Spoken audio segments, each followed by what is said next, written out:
Hello, everyone, and welcome back to Here Be Dragons. I am your host, as always, Stephen Stark, and joining me this week is super special guest. We're very lucky to get him, the host and brain behind John Webster Film. Please welcome John Webster. Hey guys, Stephen, I want to thank you very much for inviting me onto your channel. I've been looking forward to this for a long time. Yeah, this seems like it's a long time in the making, actually.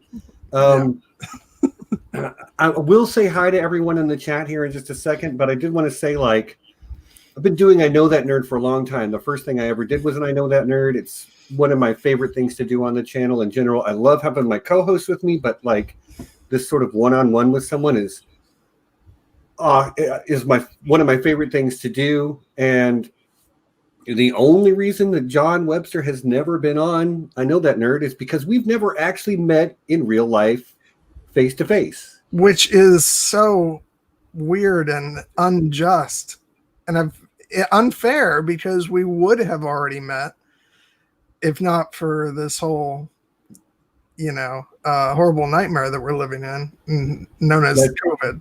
That's true. We would have done panels together at Con of Thrones and all of that. Yeah. But yeah, so like part of the conceit of I Know That Nerd is that I actually do know those nerds. Like I have at least met them in real life. But who better to make an exception for than my co-host and internet husband? And you guys all know him and love him. And John, they had questions for you that are going to get your brain going, that are going to, we'll see how comfortable you are at the end of this. But I'm already uncomfortable, so this is going to get interesting. But there's quite a few people that have turned up to watch. I see Kelly, the Jaded Redhead. Hi, Kelly. Anna Iglesias. Lady Leaf is here. Dan from Voice of Geekdom is here. Scroll down. Sunflower Beth. We love you, Beth. I know you're busy a lot and can't join as much as you used to, but still always glad to see you. Danny McKay, Ridiculous Ed Tollett, Mom, a.k.a. Betsy, Mother of Starks. Some guy called John Webster Film said something in there. Wheezy Squeezebox, the official timekeeper of Here Be Dragons. John St. Baptiste is in the house. Did I miss anyone? I don't know. And I saw Laura. Laura's there, which okay. is... I also see Kate Bertinsky and Sarah Charles. Maud Mary. I haven't seen Maud Mary in a minute. Hi, welcome back. OTDA is here. And okay, there's Laura. Hi, Laura. I'm glad you could all make it. So, John, how you feeling, buddy? Good. Not nervous at all. So, I'm going to kind of start this where I start most of these, and we'll just see where we meander. Okay. Cool. At what point did you know you were a nerd? See how far back I can go, because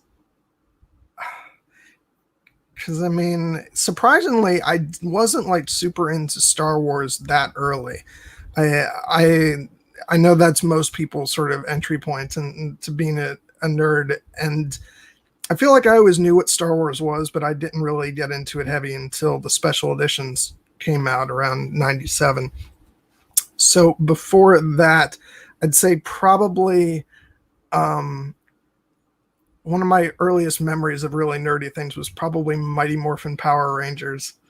Watching that, and the fact that I was super obsessed with that to the point where I do remember going outside to play with my friends and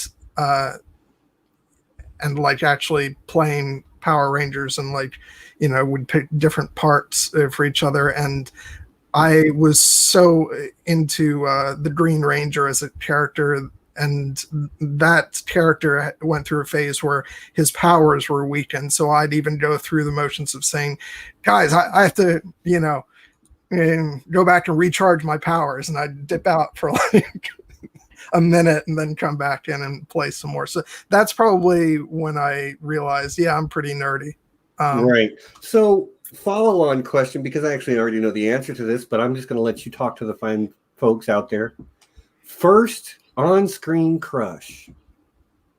Well, funny we're on that subject because it was. No. Again, I already knew the answer. Yeah, it's oh my God, I can't believe it. I'm having my phone ring in the middle of this. I've really taken after you, Stephen, except you don't have the phone ring. You usually just start hearing yourself talk. But no, speaking of Power Rangers, it was Kimberly, the Pink Power Ranger, was my first on-screen crush, definitely. Right. I've seen a picture of you standing next to her, smiling quite broadly. Yeah, I got to meet her for the first and only time last year at a nearby convention. So that was pretty cool. Right on, right on. So what do you feel like it was about Power Rangers that sucked you in? Can you pinpoint it? I think I was really into martial arts at a young age, and I think it probably started even before that with because when I was even younger, I think I remember watching Ninja Turtles too, and so I think that kind of grabbed me. And every kid likes superheroes, and basically that was maybe not the first like superhero thing that I was into, but definitely the first thing I was obsessing over. And I liked I was into the characters too. Like I said, the Green Ranger was a big favorite of mine. I've even got a little figurine, which I cheekily put in amongst my parents have like a whole bunch of collectibles that they have set up. And a while back, I placed that amongst their stuff, and they didn't notice for about 5 or 6 months. So that's funny. Yeah. Oh, gotta love trolling your parents. I do it regularly. Yeah. I see there's a lot of love for the Power Rangers in the chat too. I guess I'm just a little bit older enough that like I kind of missed the boat on that. Again, I think I was a senior in high school when the very first season of that came out.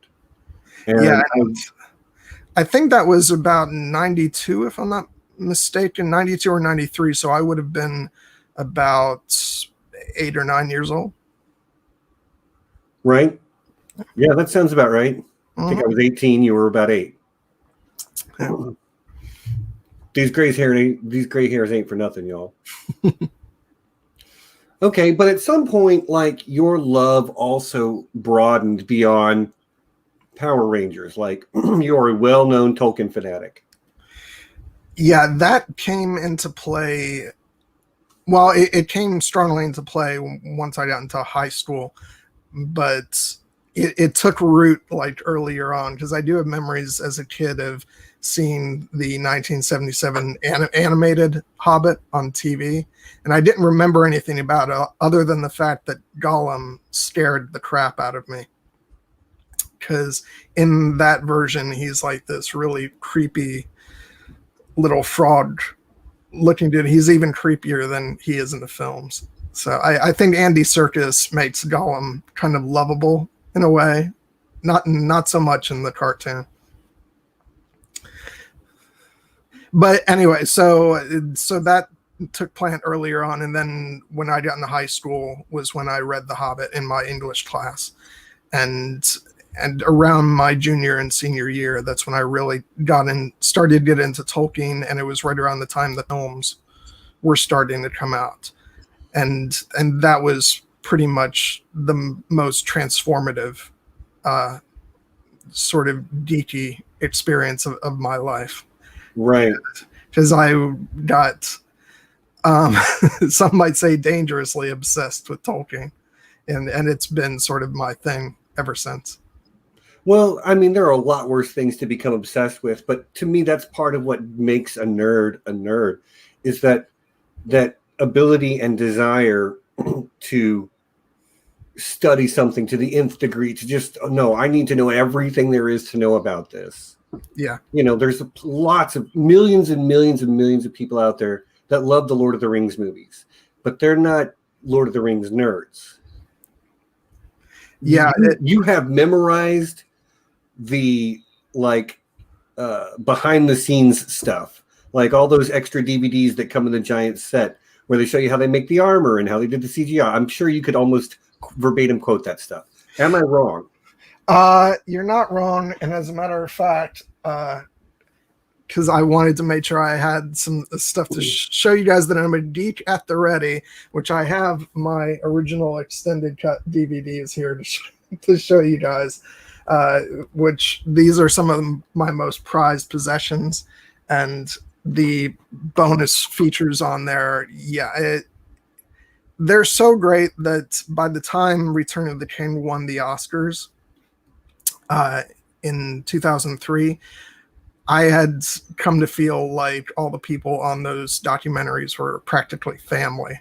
I had watched that stuff so much, which is part of what made that whole Oscar ceremony feel like one big party for a lot of Tolkien fans, I think.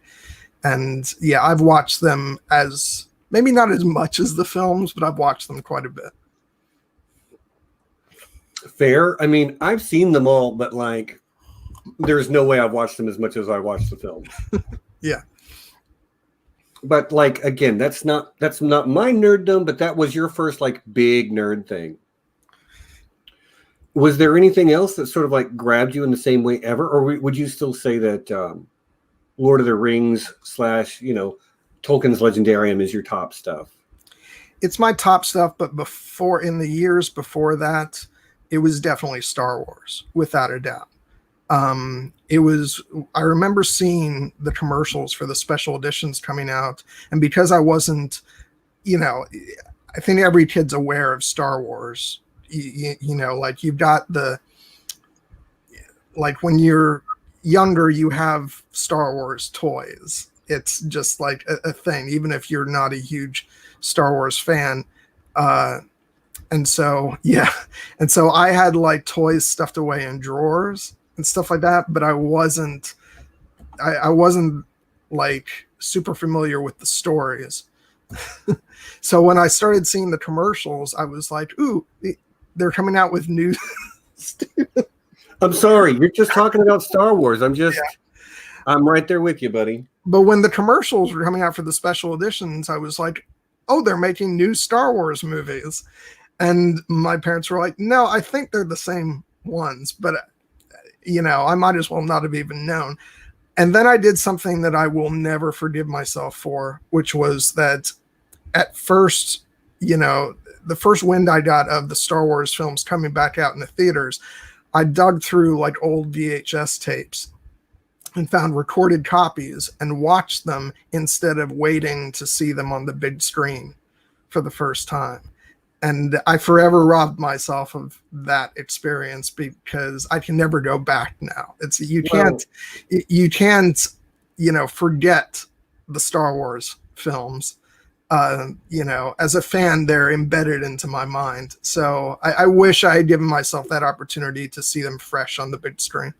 Yeah, like I think I've seen every Star Wars film on the big screen, like literally every single one.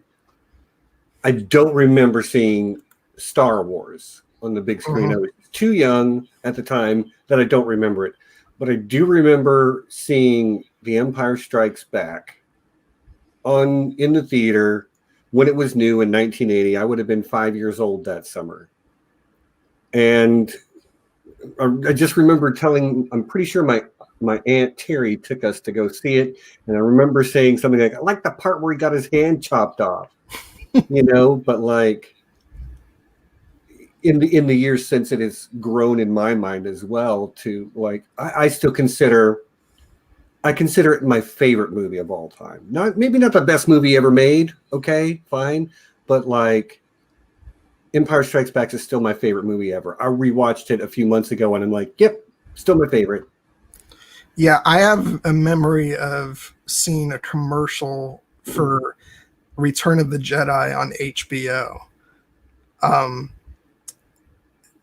I don't remember how young I was, but just like real old style HBO commercials with, all those 80s graphics and everything.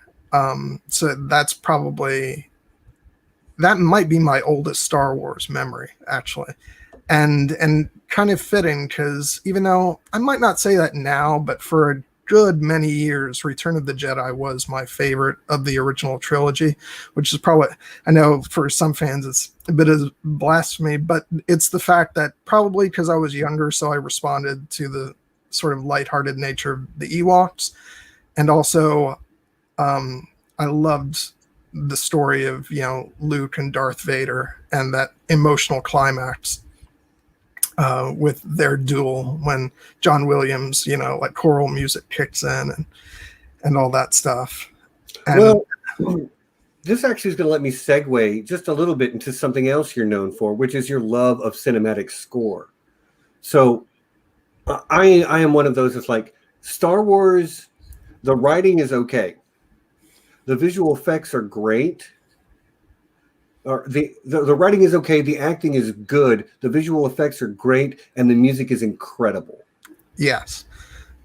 And in fact, George Lucas has often said that the Star Wars films are, kind of like silent films, which I think speaks to, how little he probably cares for writing actual dialogue.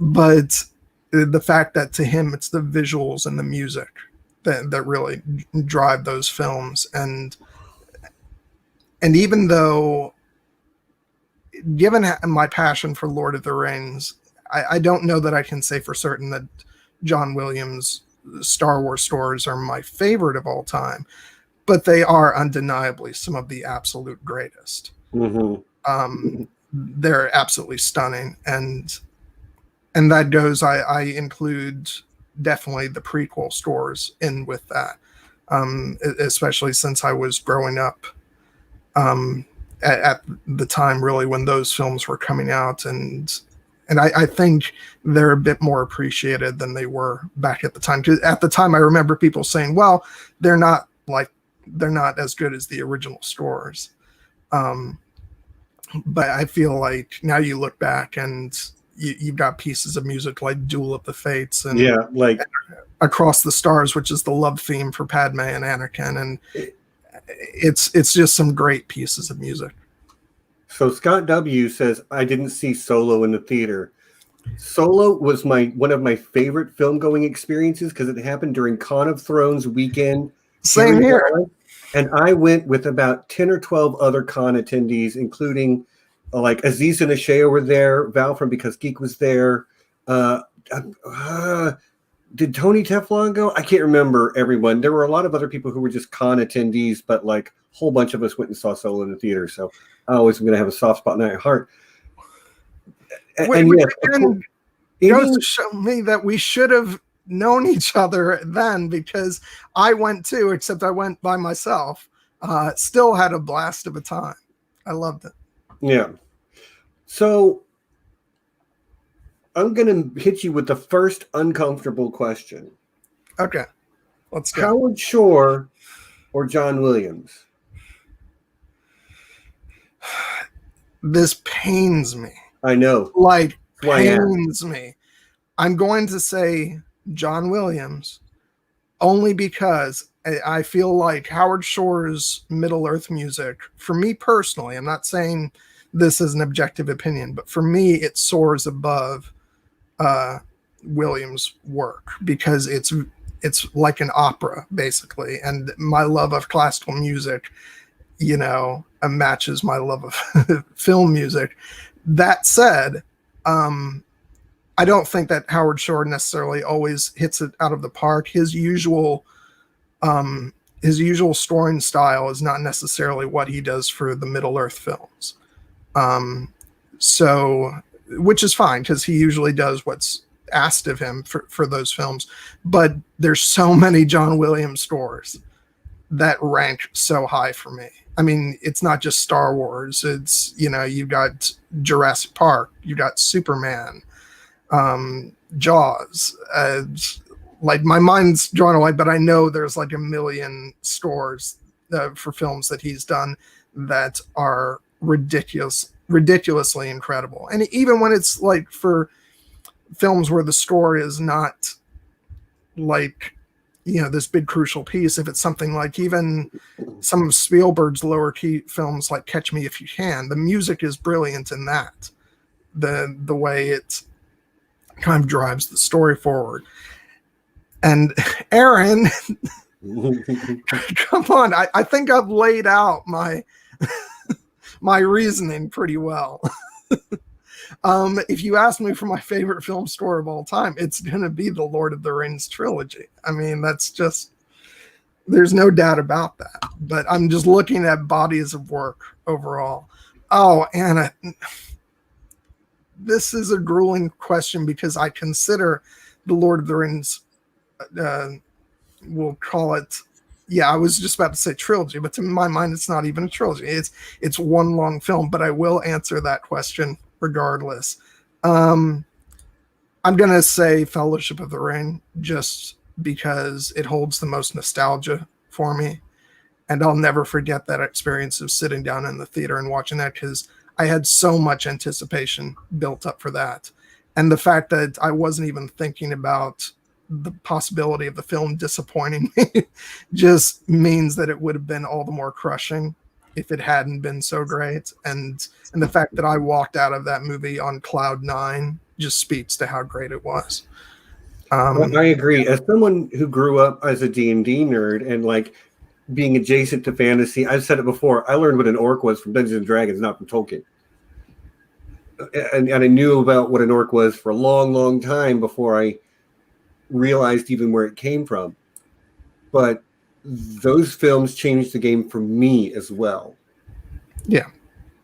Again, I don't hold them in quite the regard that you do, but that is no slight against them in any way. Like, you have them as your like A+ 100. I'm like, okay, whatever the next tier down from that is.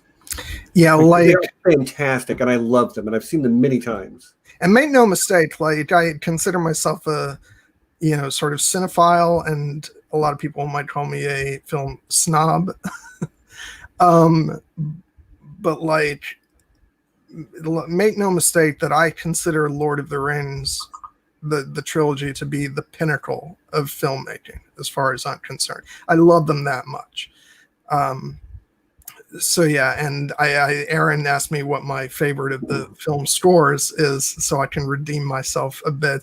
I'm actually going to go the opposite way with that. I'm going to say Return of the King is my favorite of the scores, just because it takes all the elements of all the themes that Howard Shore wrote for the trilogy and like amplifies everything by 1,000. It's like by the time you get to the point of propagandist, we'll go that way. By the time you get to Aragorn charging, at the climax of the film where he says for Frodo, and you have the freaking Fellowship theme being sung by a chorus, it's like all these elements brought forward in a way that I don't think I could have even imagined listening to the first score. So definitely Return of the King for my favorite soundtrack. Right on, right on. And I mean, like, you're spoiled for choice there, let's be honest. Yeah. Like, Aaron seems to think that Fellowship is the only wrong answer there, and that's probably just because they haven't had a chance to, like, build the musical motif all the way throughout yet. But I'm going to agree with you and say it is Return of the King that is the best, and that is 100% down to Billy Boyd's singing. And it's wonderful. I actually had a chance to see him sing live in New York in 2009 because I went. The reason why I went was to a live to projection concert of Fellowship of the Ring for the music. And also that weekend, his band was performing at a separate event. And I got to go see that. And I've shown a couple of you the picture I have of me with him. And I also got him to sign a couple things from his band's album, as well as my Master and Commander DVD, because he was in that. So that was really cool. Right on. Cool. So let me hit you with one of the questions that was submitted ahead of time. Okay. So this one is from Amy L, aka Amy Blackfire. Who's that? She expresses her regrets that she couldn't be here live, but she's being visited by her family, and she's sending a couple. And I'm just going to ask one of hers to start off with. Who is the best director? Which is a highly subjective question. Yeah. And it's going to spark some debate in the chat, or at least I hope it does. Yeah, I mean, that's tough because, like, I have a lot of favorite directors, but that's not to say that their filmography is flawless. There's a number of them who've had some misses, some serious misses. Best director. God. Oh. I know, man. Like, I didn't... She wanted you to squirm. Yeah. Amy, I hope you're satisfied because it appears to be working.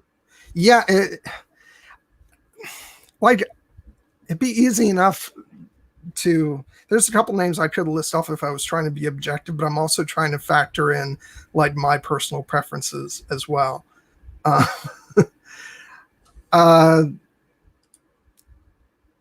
will say that probably of the directors that I love, I would go with Steven Spielberg, which is not to say that his filmography is flawless. He's had a couple that maybe didn't hit as high, but just in terms of like the number of films and the heights that he's reached, I would definitely go with Spielberg.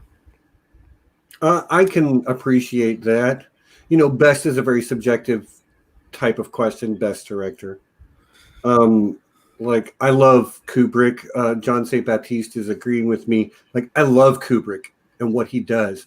But, like, does that make him the best director? Because, like, you know, when you hear about him behind the scenes, like, nobody wants to work with that guy. Yeah, it's... I'm like talking about, you know, trying to factor in personal preferences as well. And I don't necessarily like... Kubrick is a master, but do I love all of his films? Not necessarily. Some of them aren't for me. That doesn't mean that some of them aren't. Like 2001 and Dr. Strangelove are some of my favorite films of all time. So I'm not certainly not going to say anything negative. It just goes back to it being a tough choice for me, honestly. So Anna raises a good question. If Kira, I assume you know who she's talking about. She doesn't give a last name, so Kira, whoever she is, if she did a horror film, would you watch it? I will watch anything with this Kira person in it. Fair enough.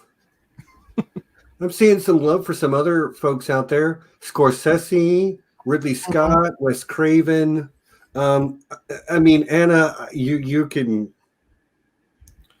Wes Craven is not going to make it for me. I'm sorry. He's good, but like... And I do want to address Ridley Scott. I love Ridley Scott. It's just that I think that his movies often depend on the script he's given. Because some of his movies don't have very good scripts, and then I think the final product suffers. But when he's got a good script, he's a master. And I love his stuff. There's several of his films that are in like my top 10, top 20 movies of all time. So yeah, I love him. And yeah, I think it's about time it does get trademarked, Kelly. No question. So yeah, and Scorsese is interesting because I respect him as a director a lot. I think he's great, and he doesn't need me to say he's great. But I don't always necessarily respond to his films. I'm someone who I really like to be emotionally engaged, and I feel like his films are really well directed and constructed. The editing is always really tight, great dialogue, but I'm not usually emotionally engaged. An exception being probably Hugo, which is one of my personal favorite films. I think as a film lover, that won't come as a big surprise because it's kind of all about, movie making. Right. So, My favorite director of all time is Irving Kershner, who directed The Empire Strikes Back. I'm not surprised. Oh, where'd your camera go, buddy? Oh, hold on. Got to jiggle the handle. Let me try to plug it back in. Well, until you come back, I'm not coming back. We could just have a conversation like this. Two space lions talking to each other. Okay. Hold on. I think I figured out what the issue is. Well, I hope so, because the people really do want to see our beautiful faces. There we go. All right. You're back, huh? Yeah. All right, cool. So I've been sitting on asking you a question. You did that just so you did that to me, didn't you? That was all one big setup. A little bit. I didn't do anything to your camera, but like any good rogue, I seized upon the opportunity that was presented to me. So there is a reason I am wearing this ridiculous, really thick pajamas despite the heat. John, you want to tell a story? Yeah. About Bear pajamas? So, if any of you guys are wondering why Steven's like that, it's because it has to do with why we even know each other. Because I first saw Steven at Con of Thrones last year, but I was too shy to introduce myself, as I was too shy to talk to a lot of people. But I had wanted to compliment him on his Stark cosplay, which I thought was incredible. I didn't. I chickened out. However, after the convention, maybe a week, 2 weeks later, I saw a post that he made where he was in these very same pajamas, and I messaged him and I was like, you know what? I was too shy to give you a compliment about your outfit at Con of Thrones. I'm not going to make that same mistake a second time. That, sir, is an awesome outfit. and really, he latched onto that comment about how I was too shy to say anything, and he basically just yanked me, in, and we've been friends ever since that moment. Yeah, because that started the conversation between us, and at some point, it didn't take long, I said something about social anxiety, and you said you don't even seem like it, and I said, well, it's been a long process, and panels were helpful, and you're like, let's do a panel together, and I'm like, great, let's do some streaming together to get you ready for that. And here we are, just over a year later from the start of that, and you've got your own channel, and you're the regular co-host, and it's silly that I was just like, I took a picture of myself in this ridiculous outfit and posted it to the internet and just said, bet you don't have bloody pink bear pajamas. And thank God I did, because I discovered my one true love that day. Yeah, it really is funny that the stuff that'll happen to propel someone forward, and I never would have guessed that that someone's funny, pajama outfit would be the thing that would then help launch me into basically a whole nother world. And so I thank you not just for that, but for then extending your hand in friendship and just being a brother to me, man, and apparently also a husband. Yes, well, we are internet married. Yes. I'm sorry, that was just too hot to continue to wear, but Pink Bear, thank you, Pink Bear. All right, so where were we? Oh yeah, Kelly had another great question. I like this one too. Snog, marry, kill. Elizabeth Swann, Elizabeth Bennet, or Guinevere from the Keira Knightley version of Guinevere.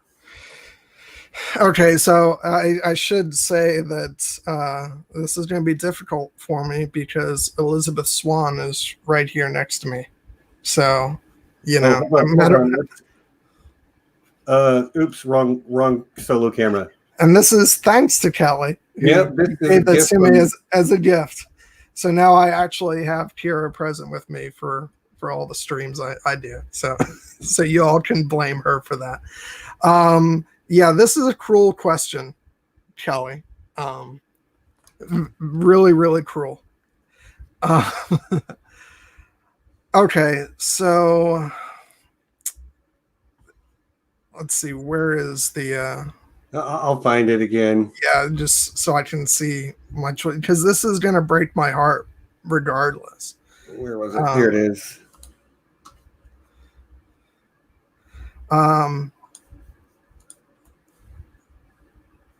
Yeah. So, okay. I mean, I think I think I know the answer.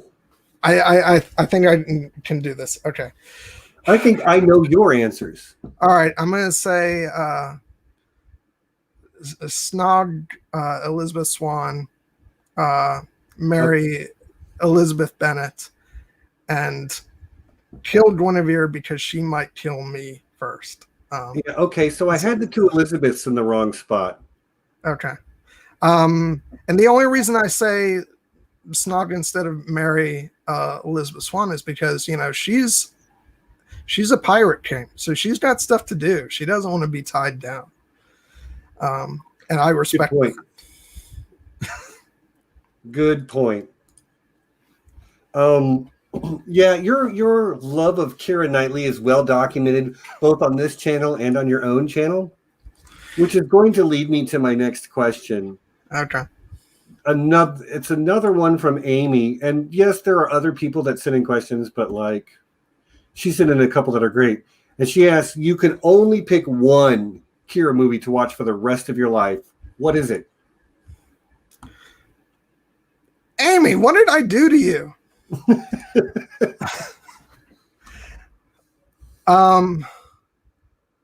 Yeah, it's gonna be Pride and Prejudice because that's the one.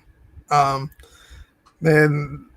that was really, which, you know, it's still a sucky question because Pirates of the Caribbean, the first one, is one of my all-time favorite movies, just period. But as I've told the story to a lot of people, Pride and Prejudice was really transformative for me as a movie viewer, just because it opened my mind to a whole lot of different movies that I might not have watched otherwise. So yeah, and it's just one of my favorites. And it's funny because I just decided like a few weeks ago that after years of my like top 5 list of movies being pretty solid, I realized that I hadn't really updated it to reflect how much I loved Pride and Prejudice, and so I moved that into slot number 2 behind Lord of the Rings. So I think that's an easy choice, Pride and Prejudice. Right on. I mean, I think that's probably correct. And they're seeing a lot of love for it in the chat too. People are like, oh my gosh. I'm going to put this up there just because it's evil. We're going to play, Shag, Marry, Kill, as John St. Baptiste puts it. I've got mine. I've got my order on this one too. Okay, I think this is uncomfortable, but like this has gone off the rails, Stephen. It has, but like, you know. All right, so I'll tell you, for me, Shag, Nancy Reagan, marry Queen Elizabeth, kill Margaret Thatcher. I think that's the right way. I mean, just so long as we're killing Margaret Thatcher, aren't we making the right call?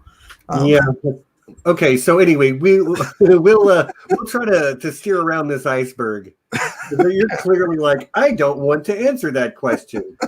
Okay, so I'm going to ask a question that Aaron M, our good friend from our Slack group, wanted me to ask. Okay. And she said, if you could throw one free, no consequences punch at someone, who would you throw it at?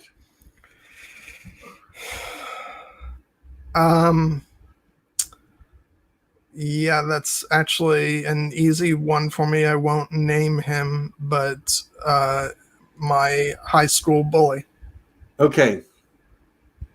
Yeah, without a doubt. Yeah, I'm sure there's a lot of us here that have experienced that kind of thing, like the bullying thing. I know I did. Yeah, without getting too, on the therapist's couch about it, if there's a year that I could erase from my life, well, I say that, but our experiences make us stronger. But instinctually, I would love to erase my freshman year of high school. Just because that was pretty brutal, but I think that, like I said, you know what, it's the old saying, what doesn't kill us makes us stronger, and it just makes me really value all the friendships that I have now. So. And you better watch out, because Beth's stepping up too. Yeah, I'm reminded of a line of Davos's from Game of Thrones. I can't remember it exactly, but it's when he's talking to Lyanna Mormont, and it says, if the others are as fierce as their lady, then the Boltons are doomed. Then the Boltons are doomed. And so, same thing. Yeah, and you got a whole chat section lining up to go punch this guy with you. So, like, that's nice to hear. I'm not going to punch him. I am, however, going to film all of it and upload it to YouTube. Good. That would give me, honestly, a lot of good feelings. So catharsis. Yeah, catharsis. There you go.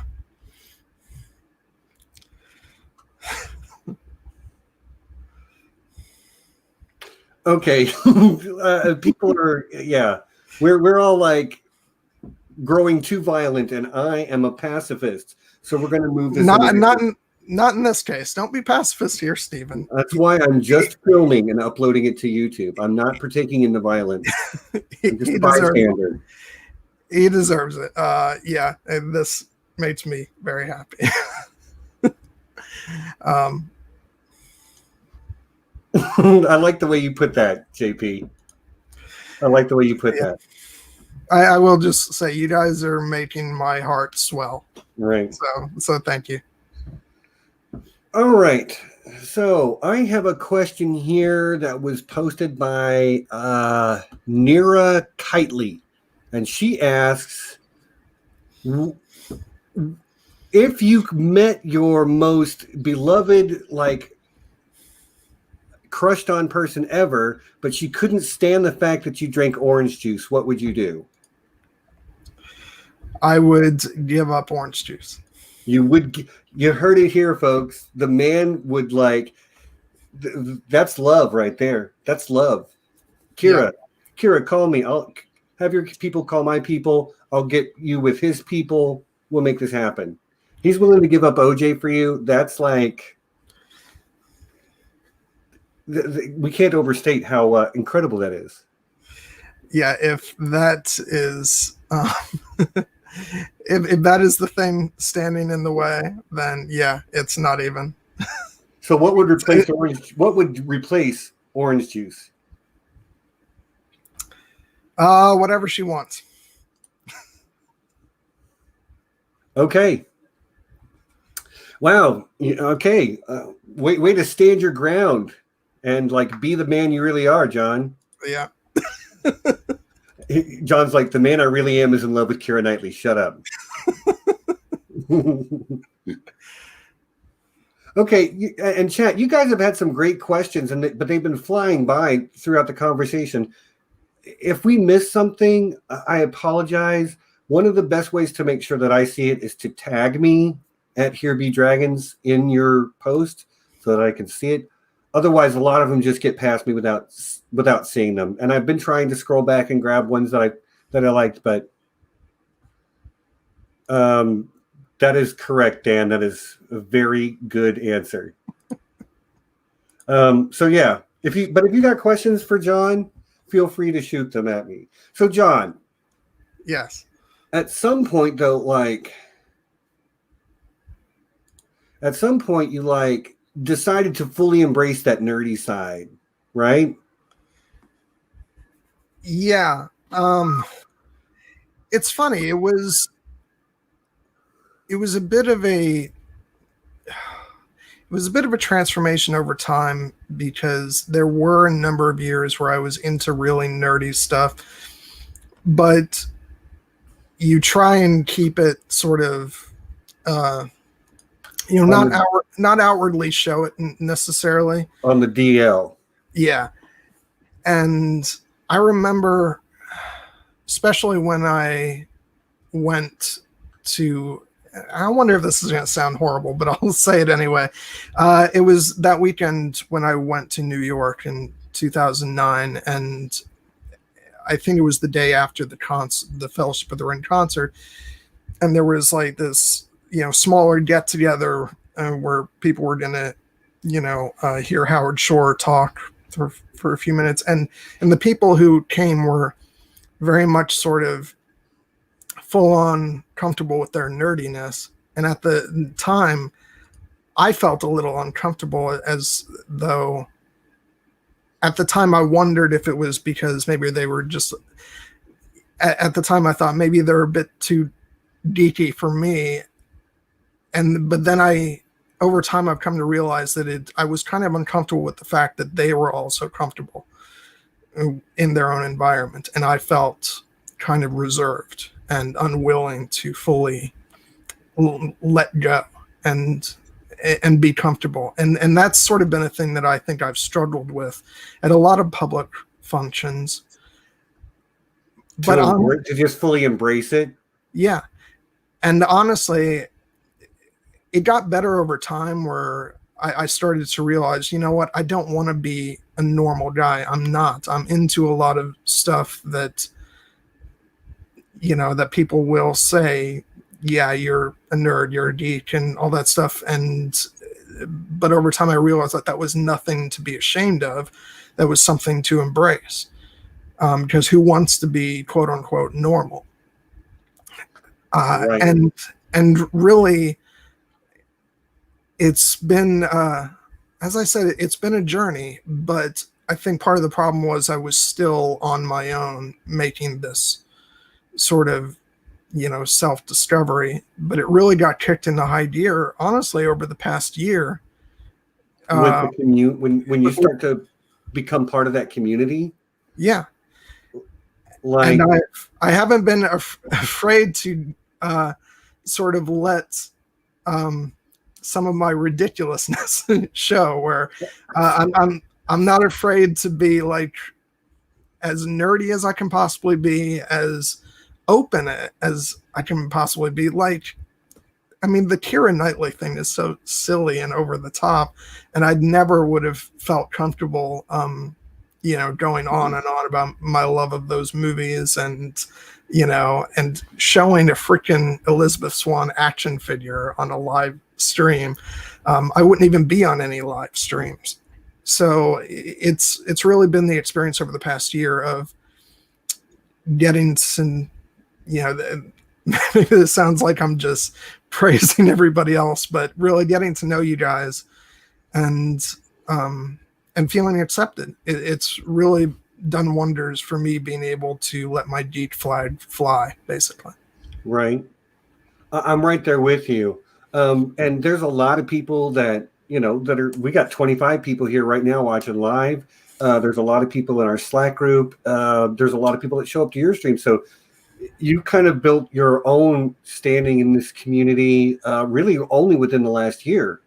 And it's really awesome to see. And it's awesome to know that the community, that's all of you guys out there, are so loving and so accepting of all of us. I'll speak for myself for just a moment, if I may. It's meant the world to me as well. And yeah, as a pay it forward kind of person, I extended that to John back when. But like, John, you also were the one that had to accept it and want to, to be a part of it. And, I'm super happy you did. You're one of my best friends in the world now. It's fantastic. But I am going to betray you a little bit and force you to read what Anna has put on this, what I have on the screen here. OJ lobbyists say what? Yeah, exactly. Because we are convinced that you work for Big OJ. Like you're on the take. Yeah, I'm not going to deny that. Neither confirm nor deny. Yeah.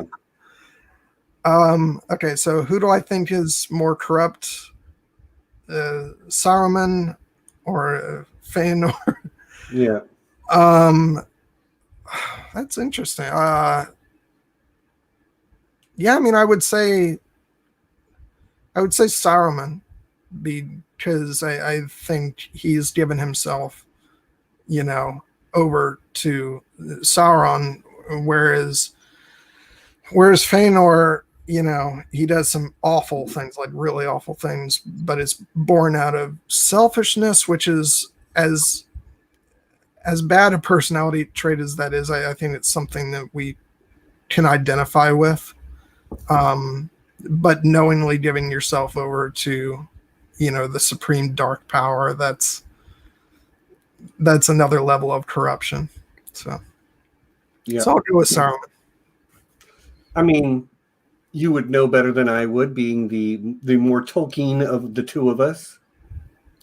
But like, I do know that Feanor is kind of a D-bag, and I don't like him. Yeah. But like, Saruman is... Feanor is an elf. Saruman is a Maiar. Yeah, he should be better. Know better. Yeah. Yeah. I'm just catching up with the chat a little bit. We're talking about Feanor right now, I guess. Yeah, I like the fact that he invented the Elvish alphabet as the point in his favor. Right. Well, somebody had to do it. Yeah. Actually, I think it's a point against him because the Elvish alphabet is like confusing. Only for you, because we haven't been exposed to it enough, Stephen. Right. Study up. No. But actually, Feanor is a really interesting character. And, I don't think he's not completely evil in my mind. I mean, he eventually does succumb to that and, kills a lot of people and does some horrible things. But still, he doesn't sink to Saruman's level, in my opinion. I completely agree. Not only does he not sink to Saruman's level, but Saruman has a higher bar to begin with, too. He's a Maiar. Yeah. He should know better.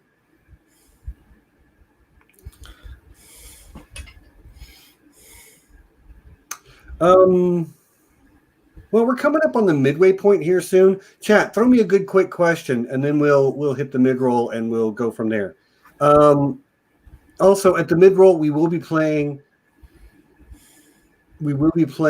a video during the mid-roll because we have a giveaway going on, and we'll be playing that. But, yeah, if anybody's got a quick question we can do in the next couple of minutes, that would be great. Sorry, watching F-ball. What does the F stand for? I don't know. I'm so disappointed, Kelly. Hey, Mom's doing the same thing. Yeah, but I can't. It's like impossible to criticize your mom for anything, so I've got to go after Kelly. I would say that's fair, but that's really not fair, but I'm still okay with it.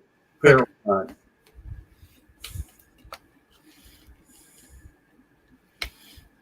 Really? Nobody? You guys are unimaginative.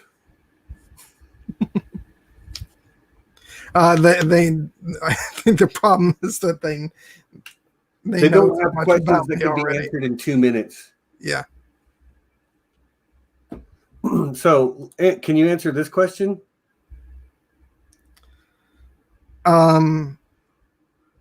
Shit. I thought you were just gonna. I thought that was a question asking like pronunciation, but you're talking actual spelling. I, God, see, you're just setting me up to fail here. I don't know for certain. I think it's the first one. That's correct. It is the first one. I know because I looked it up before I put it on there, but I'm like, I'm going to be evil. Yeah, that is evil. Other than orange juice, what is your favorite food? You can't say oranges either. Favorite food is pizza. Pepperoni pizza. Hard to go wrong with a good pizza, my man. Yeah.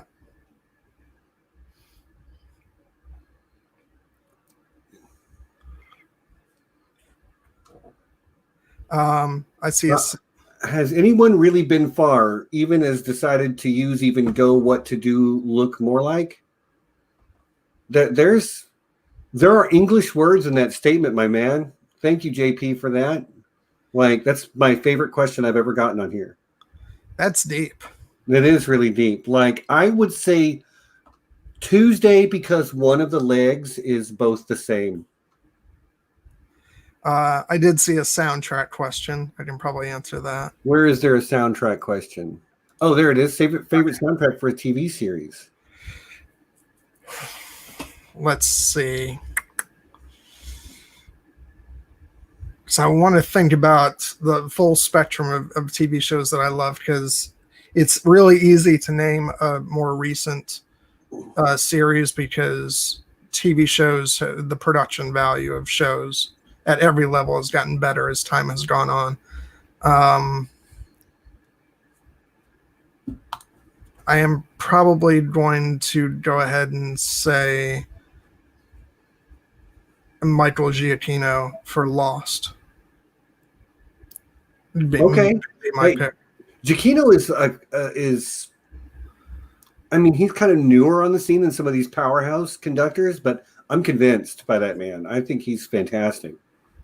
Yeah, and I feel like a lot of his film scores, unfortunately, I think suffer from the fact that a lot of filmmakers nowadays use a lot of temp tracks, and so he doesn't get to be as imaginative as I think he's capable of. But Lost really showed what he's capable of delivering. And I think it's one of the greatest scores ever done.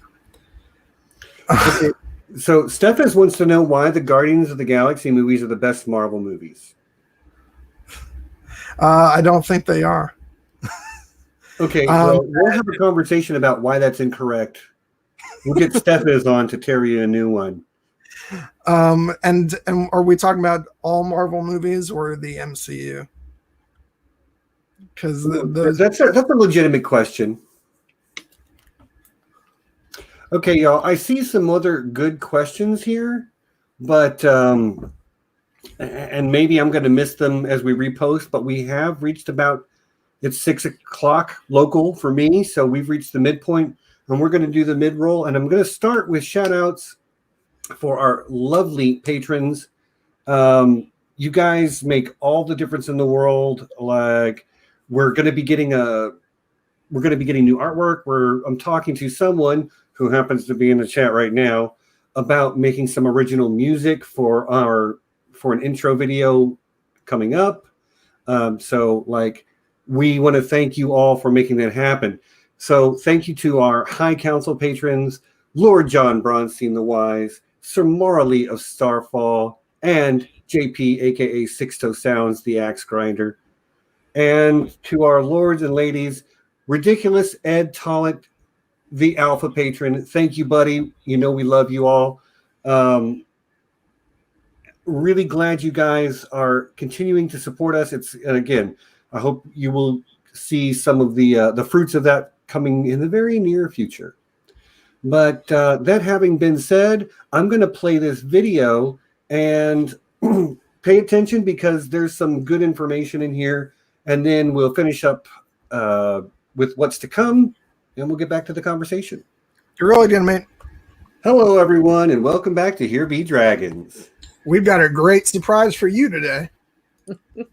You have a chance to win this, a bottle of Here Be Dragons Blood wine. This wine was handcrafted by Nessie and her husband and is apparently 27% alcohol by volume. But there is no orange juice included. That's just for me. You guys know that. Come on.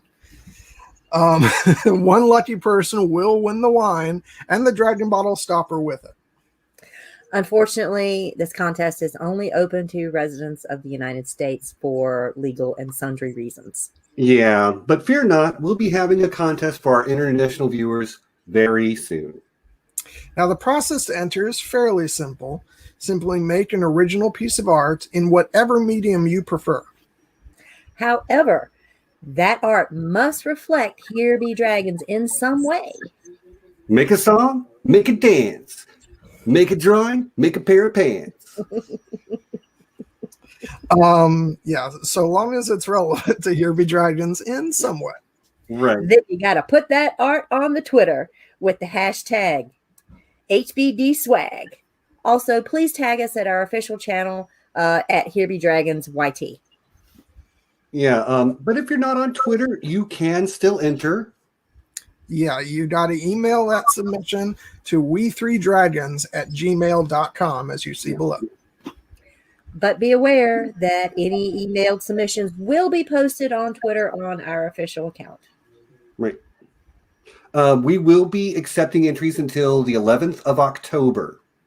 And we'll be announcing a winner, just like the Oscars, but much, much better, on our special anniversary stream on October 18th. Now, guys, how are we going to choose a winner? I'm going to choose through pure favoritism. Shocker. We three will rank all of the entries. And then we're going to tally up all the scores, and the person who has the highest score is going to be declared the winner. Yeah. So, do whatever it is you do.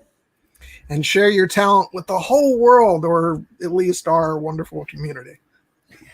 But remember, it's the three of us that you have to impress. Yeah. It's not going to the best artist. It's going to the entry we like the most. Keep that in mind. Yeah. Good luck, everyone. So until next time. You know what it is. Peace.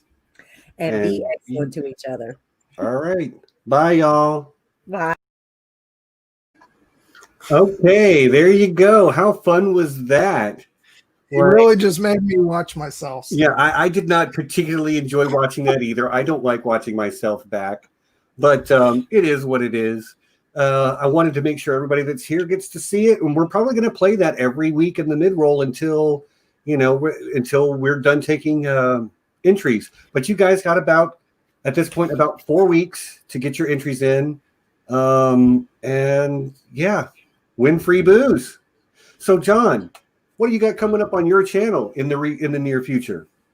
So this next Saturday at 7 p.m. Eastern, which is my new time, I'll be doing a stream with Amy Blackfire, and we're going to be talking about the Keira Knightley film, The Duchess. So go ahead and tune in for that. That's Amy's favorite Keira movie. So yeah, looking forward to that.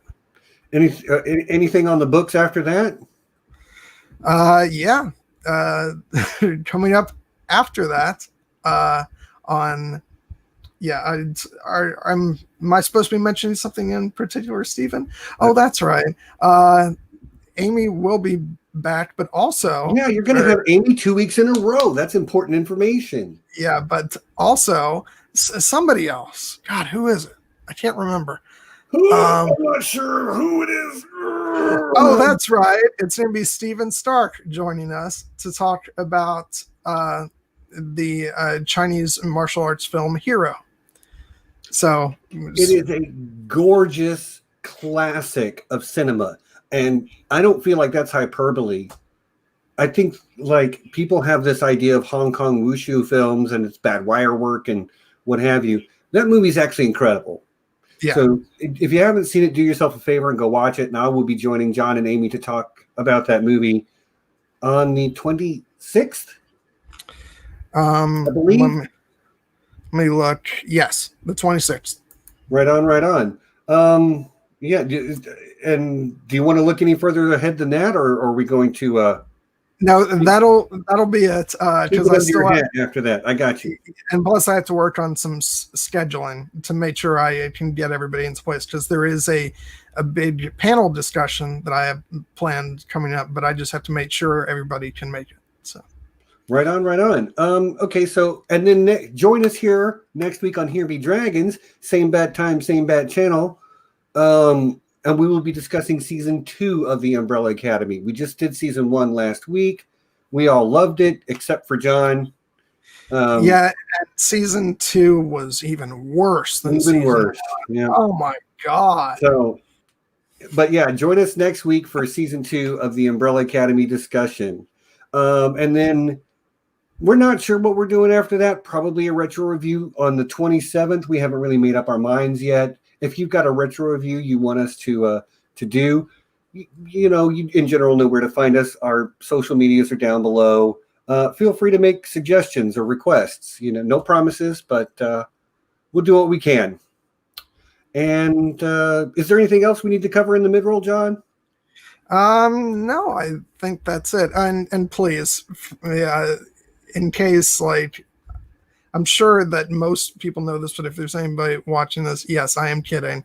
It was a whole thing last week when I pretended to hate Umbrella Academy, but actually it's phenomenal, and season 2 was just incredible. So, yeah. Right. Okay, back to it. Ridiculous Ed Tollett's been sitting on this question for a minute. I've been hovering over it, waiting to put it up on the screen, but he's got a serious question for you. What is your favorite piece of physical media that isn't Lord of the Rings? He's got a not so serious question that we might come back to later, but his serious question is, what is your favorite piece of physical media that is not Lord of the Rings?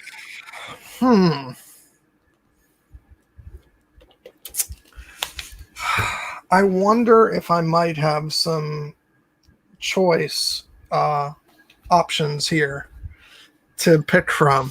It's not like I, set some stuff aside to show off. Probably I am going to go with this, which is the original soundtrack album for Gladiator, music by Hans Zimmer. Right. I have listened to this about 1 million times at least. So, yeah, and it's a wonderful soundtrack album. Just not only because the music is great, but because of the way that Hans Zimmer organizes his soundtrack, so the music flows from one piece and to the other. So it's like one really long symphony. So yeah, I'd say that's probably it. Right on. I'm seeing some love for Sixto Sounds and Anna are both saying that they really like that particular answer. I like it too. But I did have something on deck, just because, how can I not? And the only reason I didn't show it is because I really never use it. It's more just a collector's item, because I don't have the equipment to really play it. But it is the laser disc of the original Star Wars. Laser disc! Oh my god! Like the pre-DVD format that used the same compression type as CDs, just on a gigantic disc. Yeah, I love this, and yes, my obviously I am firmly in the stance that is the version of Star Wars. The film is called Star Wars, not Episode 4: A New Hope. So that's. I mean, I'm with you. I still refer to it as Star Wars, although, like, I'm not going to be unnecessarily pedantic about that particular thing. Yeah. God knows I will be unnecessarily pedantic about some things, but that's not one of them. Like if you say A New Hope, I'm just like, okay, that's fine. It does make it easier to talk about the movies in general because they're all Star Wars. Yeah, no, I don't make it easy for anybody. I'm just gonna like and really, I mean, same boat. I don't care really what you call it, but I'm gonna call it Star Wars because Right. That's fine. what it is for me. But yeah, I love having that, and I do have the other two of the original trilogy as well. And yeah, really, honestly, like all the stuff that I've got set to the side here, like I've had them all for millions of years, but just getting to show them off, it really does make it feel like Christmas morning. So guilty. I mean, hey, like this is what we're here for, to celebrate our nerddom and our shared culture as geeks and nerds. Yeah. So yeah, don't hold it back. I mean, like I got stuff I can reach for, within short arms reach that I just could show off too. And we all have our things, but like you are known for your love of physical media. So I'm not surprised that you have like a laser disc of Star Wars. Like nobody else I know I would even think might have that. But like if you didn't have it, I might be surprised.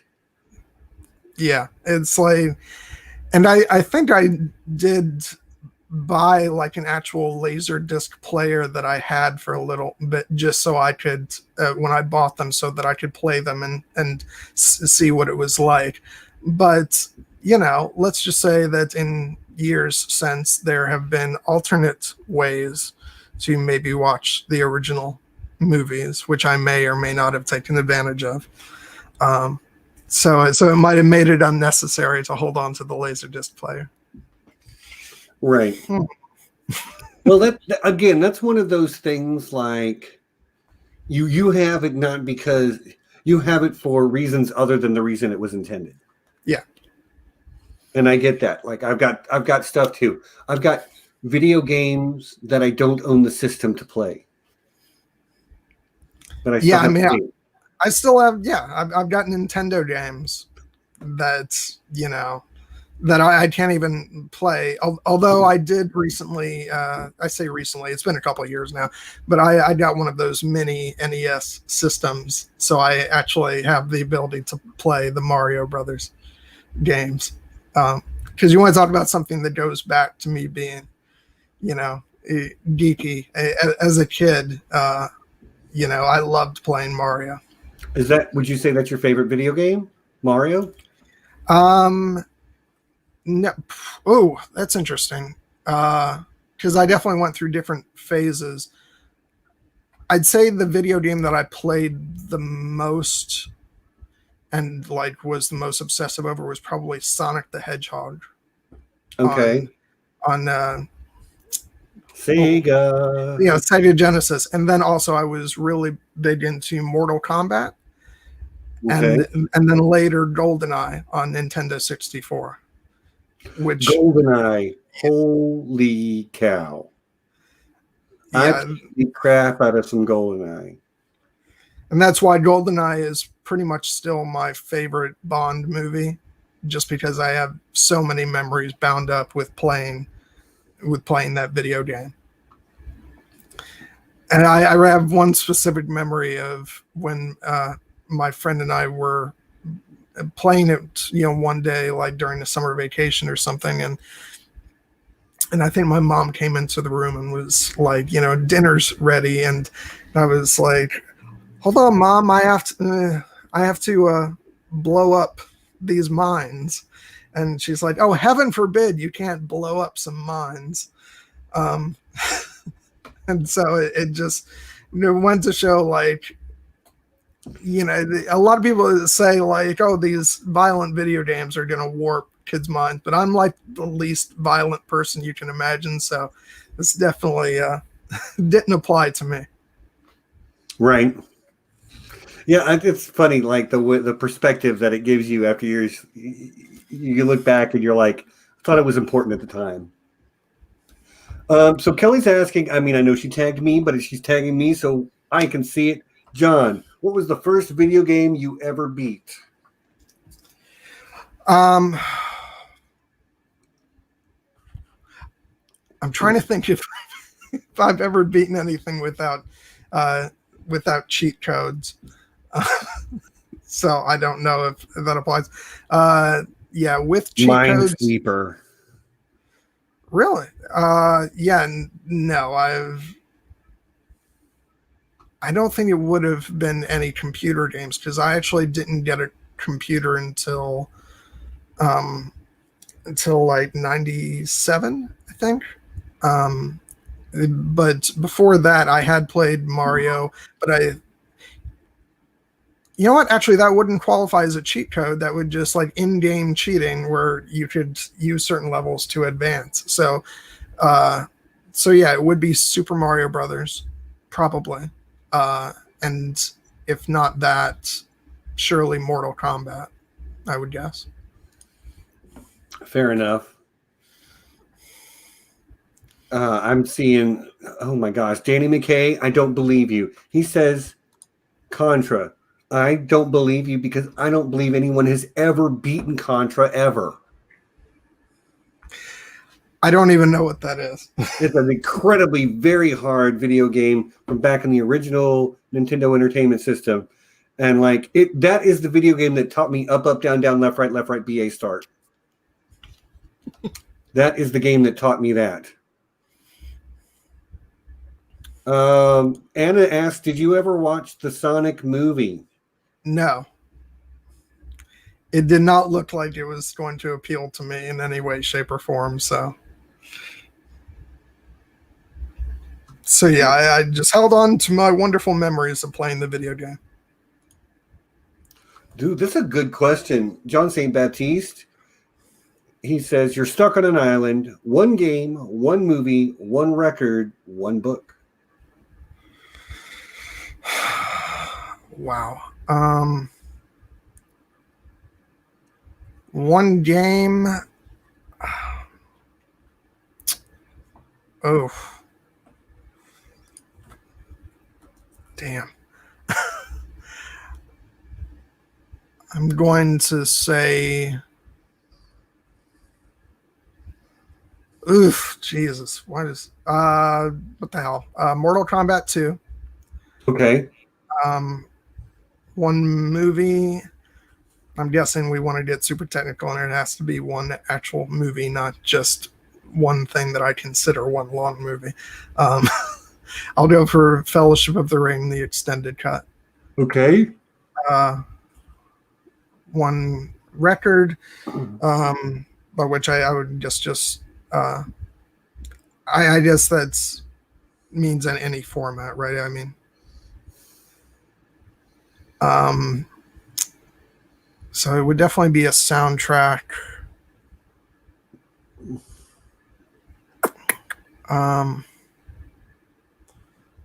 Shoot. Yeah, I guess just keep it simple. It would be Return of the King. Okay, so you're kind of like double dipping here a little bit. Okay, all right. But like, it's perfectly fine. You're limiting your own options here. Like you're stuck on an island and you're going to get Lord of the Rings down. Okay, fair enough. All right, I'll pick something else for the soundtrack. Yeah, Smoke 'Em If You Got 'Em also, because I'm going to be thinking about this for a little bit.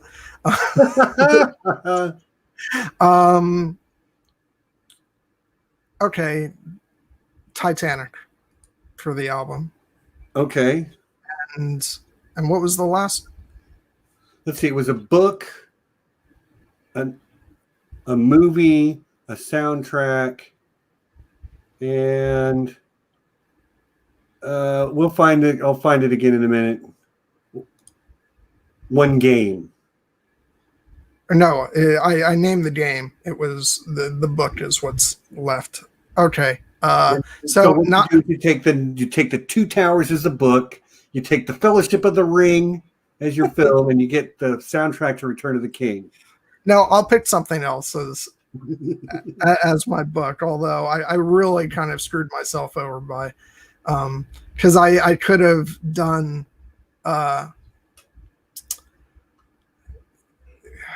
You know what? No, screw it. I'm changing stuff up. Okay, because I've realized I can get away with something here. Okay, the book is Lord of the Rings, which you can own as a single volume.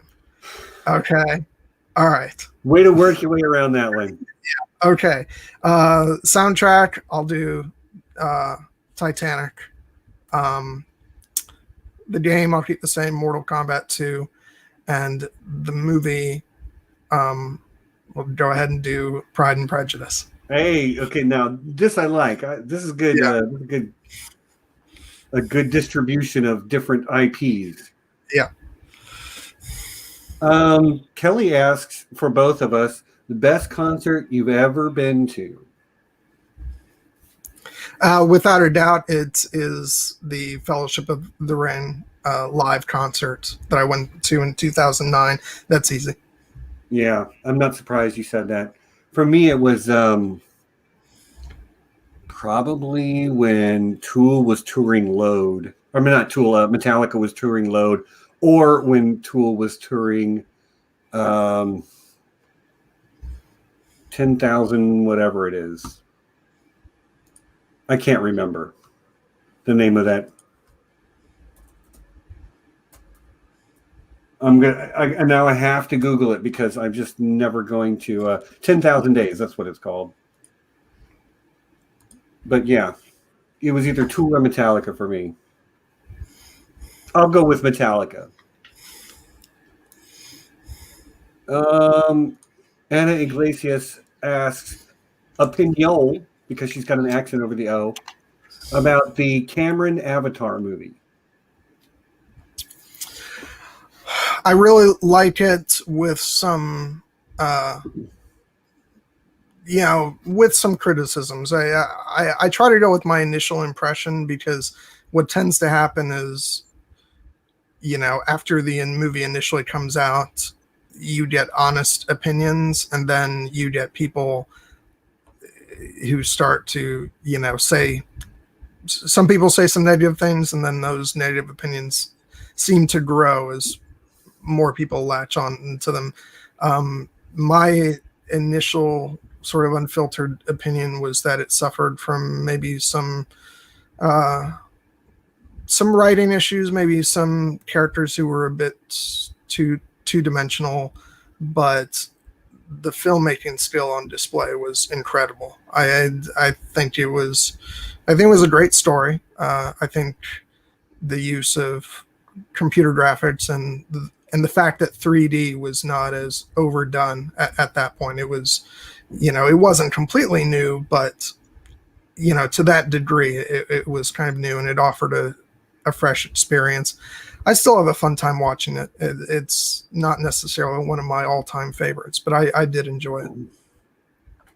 Okay. What was your opinion, Steven? About the Cameron Avatar film? Like, it sure is pretty to look at. Okay. That's all I'm going to say. Okay. Like, I'm having this moment. My mom is watching, and she taught me to say nice things. It sure is pretty to look at. Okay. Actually, Mom says it best for me. Thanks, Mom. I would say there's a formula because it's, some formulas work. But yeah. Yeah. So, by the way, you guys, it is, you guys are coming up with some great questions for John here, but I still got one more that Amy dropped for you. Okay. And this is going to be another one of those that gets you scratching your noodle for a moment, or at least I think it will. And it is, Which movie has been the most cheated when it comes to Oscar nominations / wins?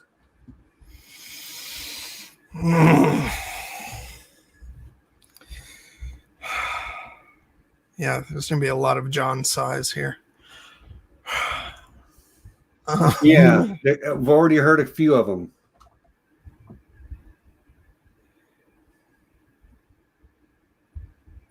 Oh man.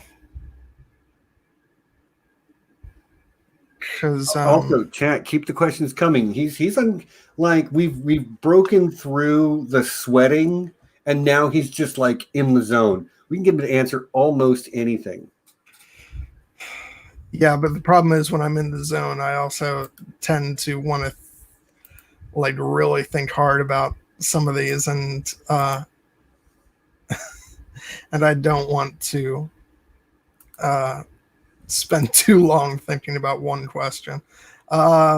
Shoot.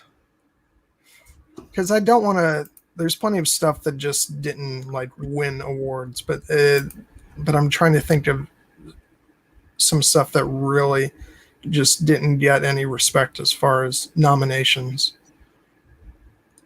And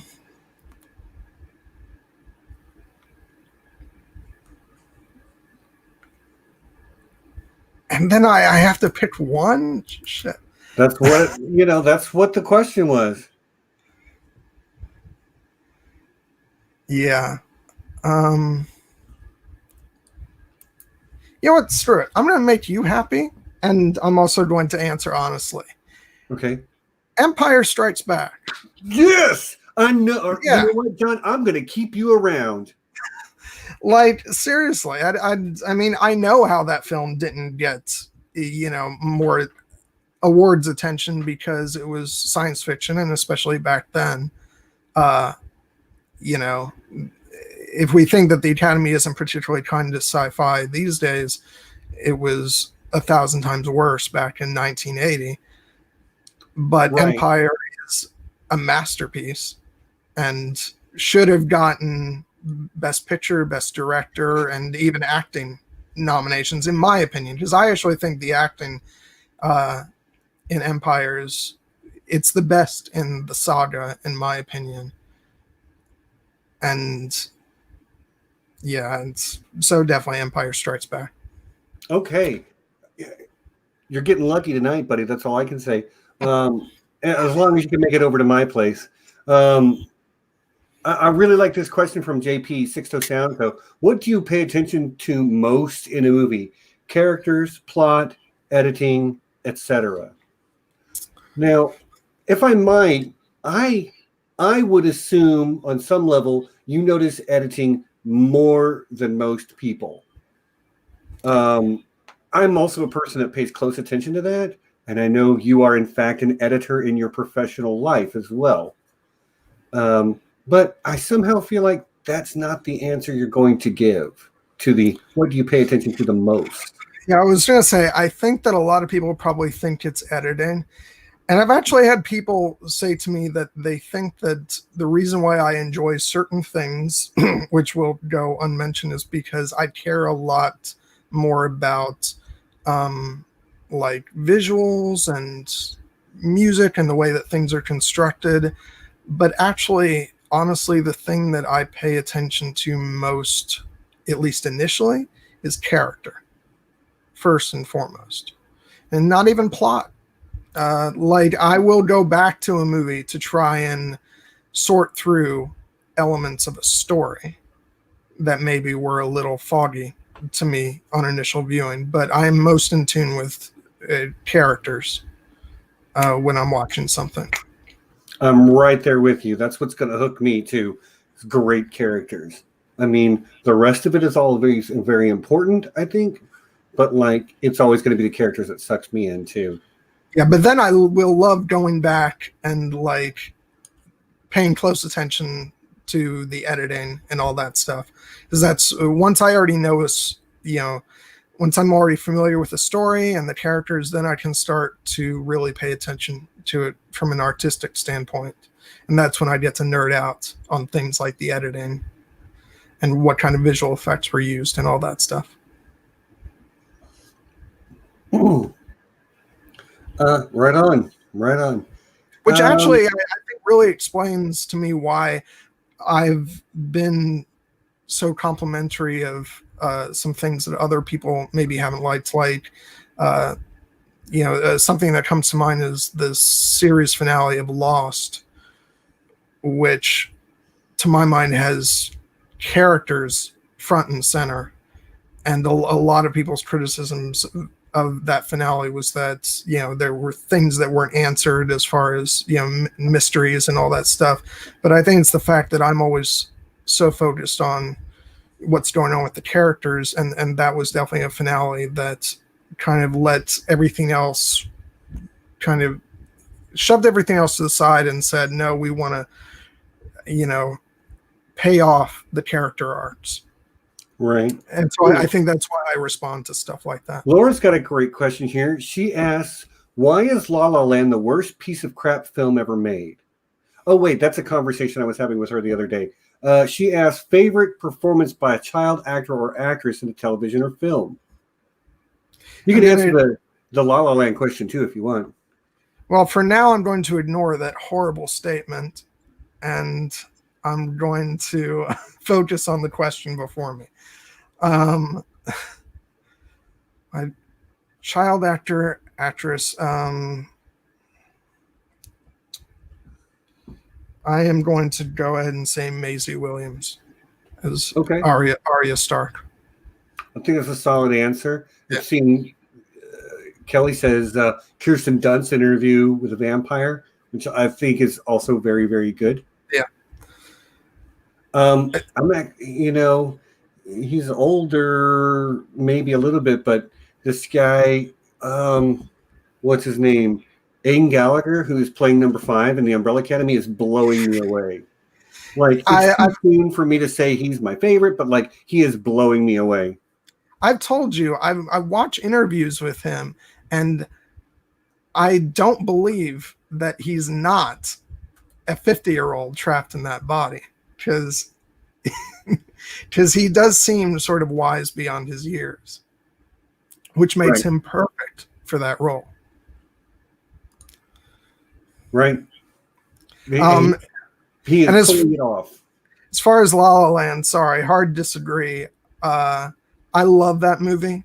It was probably tied with Arrival for my favorite film of 2016. And yeah, sorry.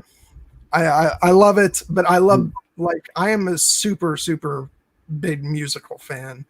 And that just appeals to, sort of every part of me. And plus I'm a romantic, so, I like JP's answer to this. Best child actor in a series. All those kids in those 5 different movies. Yeah. Thanks for narrowing it down for us, buddy. Jolie has an interesting question. Can John edit the Hobbit movies into 1 or 2 good movies? Also, do you think those movies are salvageable?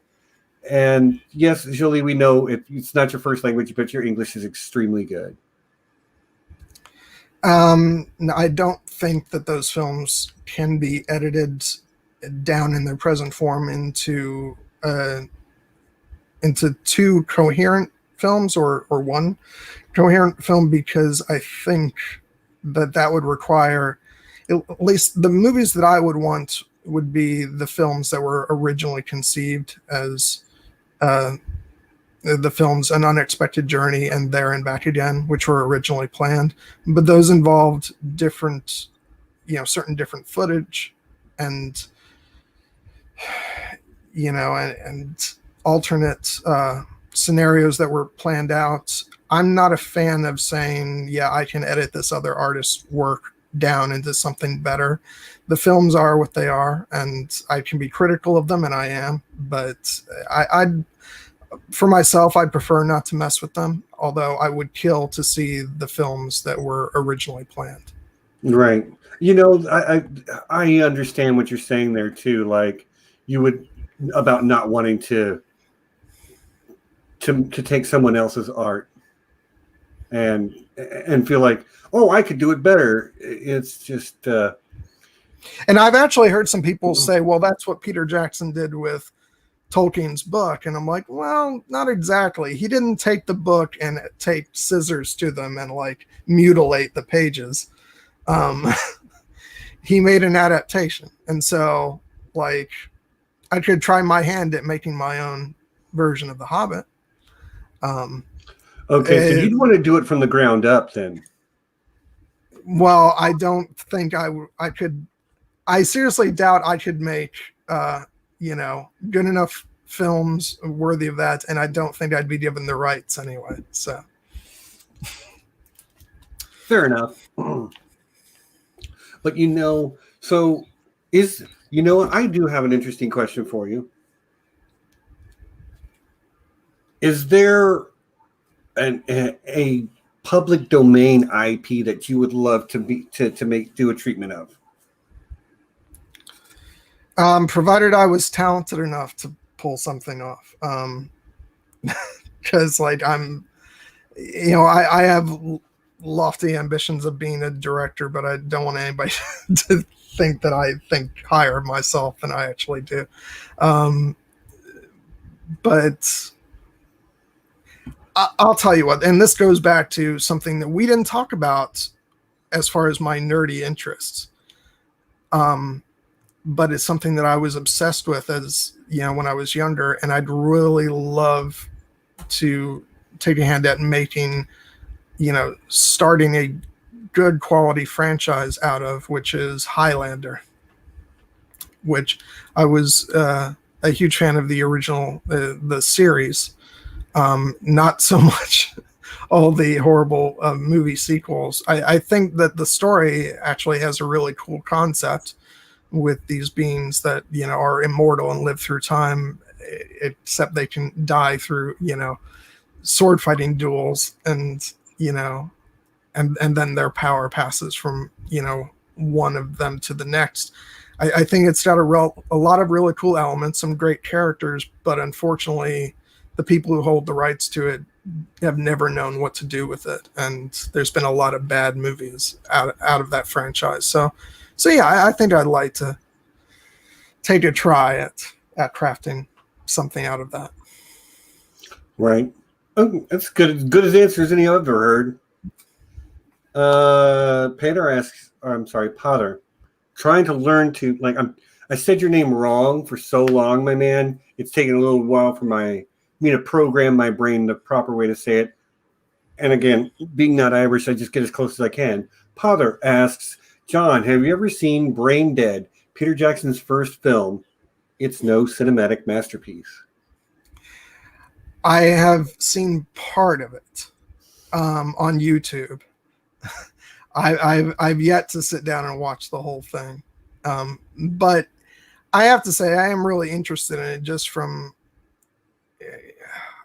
I think that any aspiring filmmaker maybe should be interested to at least take a look at it, because if you can go from that super low budget, splatter film to Lord of the Rings, that's got to be inspiring to a lot of, people who want to get into filmmaking. That's a good answer. Like, that movie is so bad, it's inspiring because he actually did something fantastic after that.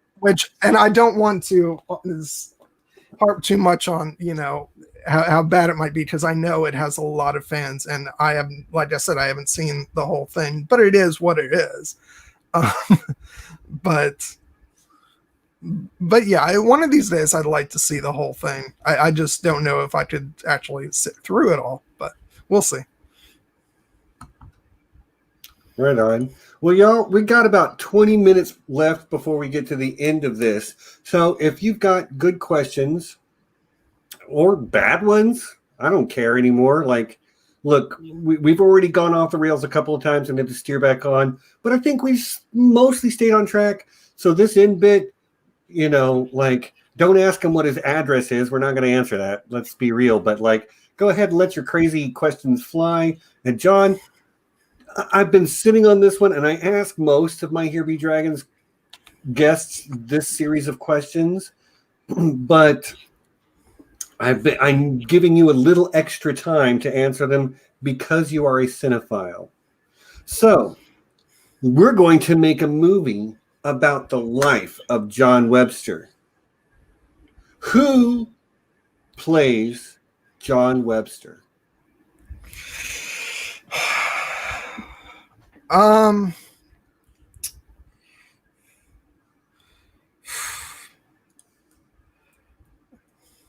Okay. I'm going with who I think could convey my personality. I'm gonna say maybe Martin Freeman.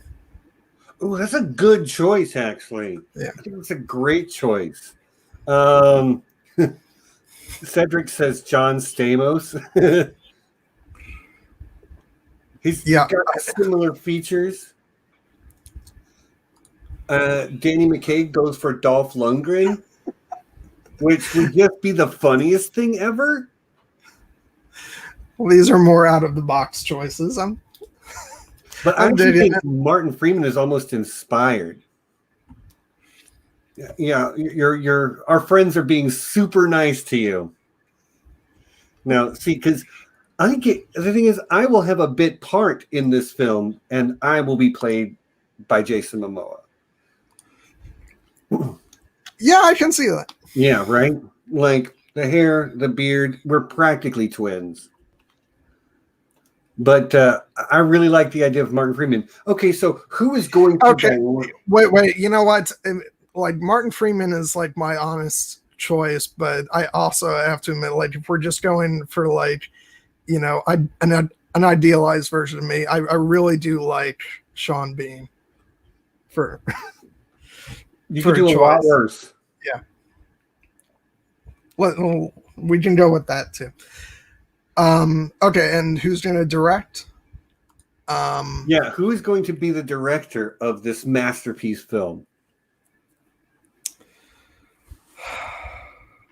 Oh, Peadar, I love you. Yeah.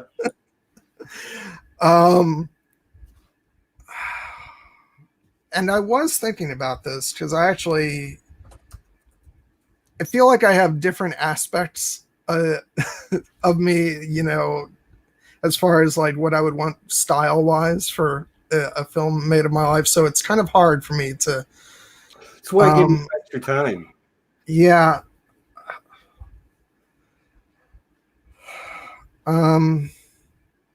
Shoot. Yeah, Potter brings up a good point. We can't have Sean Bean play her. We'd have to write your death scene too. Yeah, that's true.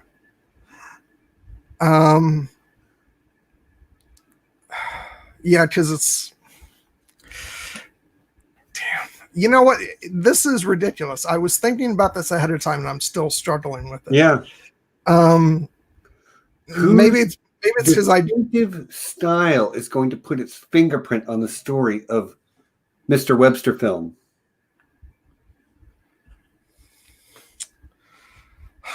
Let's see. Let me see who I wrote down as my choices. Yeah, I was actually giving. See, you knew this was coming, didn't you? Yeah, which actually kind of makes it harder because if I was just answering instinctively, it probably would have been better.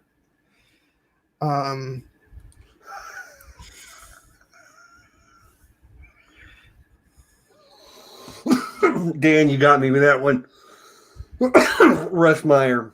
My gosh, I bet a lot of people don't even know who that is. All right, you got dead air. You're about to get Michael Bay. No, I am not getting Michael Bay. I will not accept that. You better pick somebody else, my man. You better pick somebody else. Studio, we got to get going. Got to make a decision.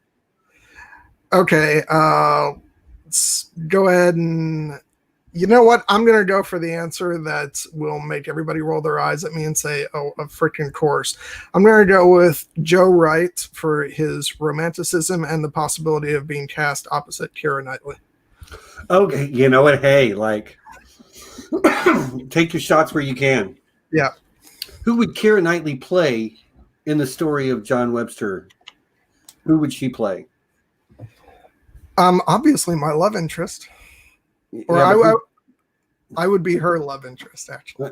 okay. Somehow this went from a biopic to a fantasy series, but some people are more than willing to give you a pass. So let's talk about. There are two more aspects of this film. Stuff I don't normally. One of these I don't normally talk about, but who is going to write the score for your film? Because I know you care about this way more than most of my other guests do. It's going to be Howard Shore. It is going to be Howard Shore, yeah. Even though you find him hit or miss compared to. Yeah, because I mean, if it's just so long as it's like, it's Middle Earth Howard Shore, then I'll tell you the truth. Who it actually would be, all things being equal, but unfortunately he's not with us any longer. It would have been James Horner. Just because of the emotion that he brought to his music, and I grew up loving his scores. Okay, well, we'll go with James Horner then, because I want the guy who wrote, Braveheart, Titanic, Star Trek: The Wrath of Khan, Rocketeer, all that great film music. I want him making the music to my life. Right, and last but not least. What are we going to call this cinematic masterpiece that's going to win all the Oscars? What is the name of the film that is John Webster Films' film? Webster. John's dreams come true. No, that's not the real one.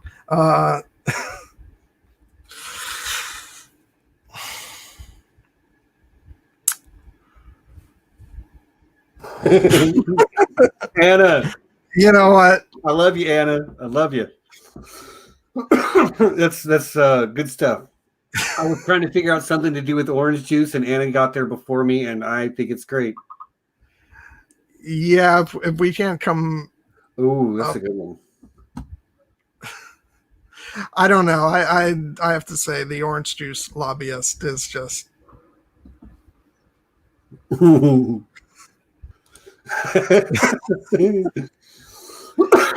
We're having fun with this one. When life gives you oranges, I like that. Yeah, I mean, you guys are coming up with better stuff than I can. Look, we'll workshop, but we've got a lot of really good ideas. I think my favorite is Laura's, actually. Just John's ITM. Oh, looks like somebody showed up. Oh, yeah? Who showed up? Oh, Amy. Hi, Amy. We already asked all your questions, but he answered them, and we've been having a blast. I'm glad you could make it in for the last few minutes. Is there anything else you or anyone else would like to ask John? We're about 10 minutes from the end, y'all, so this is your last chance to get in your questions. Oh, yeah, it is time for all of you to turn against me at the end. So, yeah, Jess does make note of the fact that I liked Season 8. More than that, I really, really actually loved it before I even tuned into what was going on online as far as reaction to it. So sorry about that, but it is what it is. So this is, in fact, the I think we have settled on this is the title of your film, John. Yep, that works for me.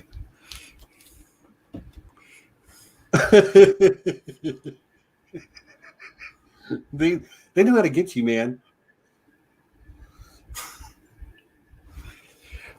Although, honest to God, like if I made a film like with my current stand-in, as like an amateur wannabe director, that is probably the most I could hope for right now, because it is, everything's being distributed online, and I don't think I'd have a shot at getting something distributed on actual physical media, which is a tragedy.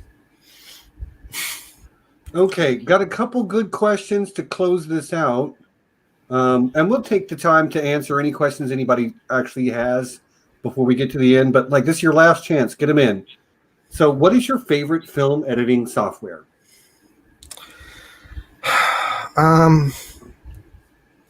You notice the John size are increasing as I go.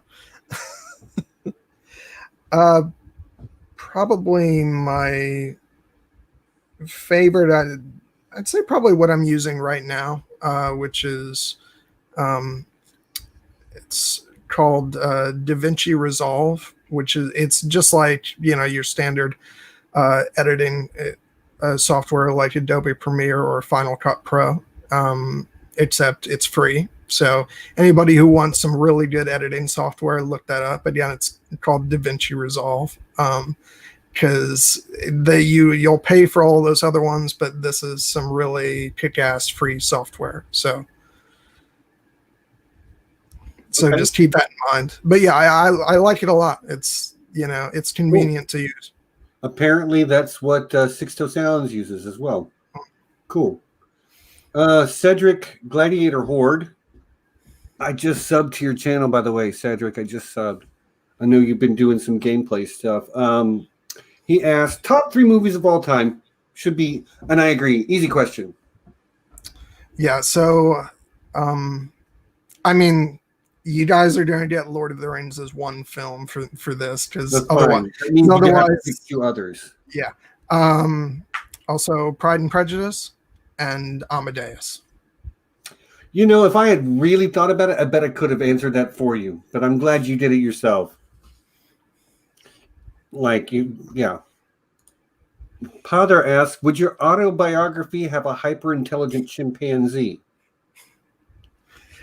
I mean, every story is made better by a hyper-intelligent chimpanzee. So, sure, why not? I mean, I think if you don't, you're really missing out on a chance to do something great. I agree. Okay. Cedric also asked, what's your favorite B movie that you think could have been a AAA film in the right hands? Oh, that's interesting. Yeah, I like that question.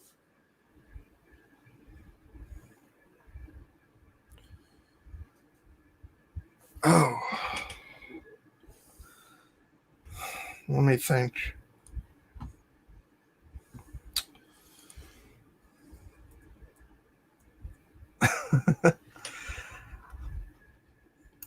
Oh, damn.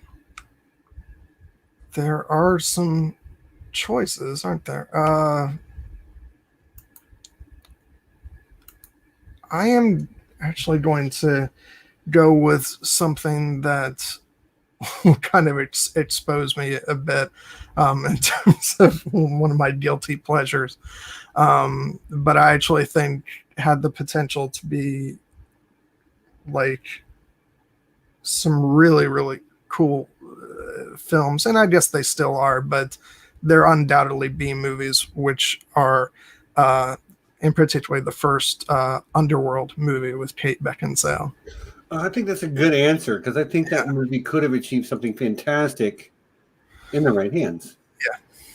And Iglesias asks, favorite whodunit film and why is it Clue? I feel like I'm really breaking some hearts because I saw that I broke. I saw some sad faces earlier when I answered somebody's question about Guardians of the Galaxy, and about why it's the best Marvel film. And I said I don't think it is. I should say that I do really enjoy those movies, and all the same. And I've probably seen Clue like years and years ago, so I don't think I could offer an honest appraisal of it. So I won't say that it's not really good. I just can't speak to it, but probably my favorite of the ones that I've actually seen, a more recent one, which is Knives Out, which I loved. Okay. And actually, I loved it so much that it made me go back and reconsider my appraisal of Star Wars The Last Jedi, which was also done by Rian Johnson, because I enjoyed it so much. So, yeah, Knives Out. All right. Good answer. John, did you honestly enjoy Fifth Element, or were you just placating us? Yes, I did. I did really enjoy it, and I was happy about that because I bought it. So it was a good thing that I enjoyed it, but I actually enjoyed it a lot more than I thought I would, because I think I'd seen parts of it in the past and thought it's not really for me, but I enjoyed the heck out of it, and even more so because I got to watch it with you guys. Right. There was another great question in here. Oh, here we go. What film were you most enthused to see from the trailers but let you down when you saw it? The Hobbit: An Unexpected Journey. Ooh. Yeah, I bet that one did hurt.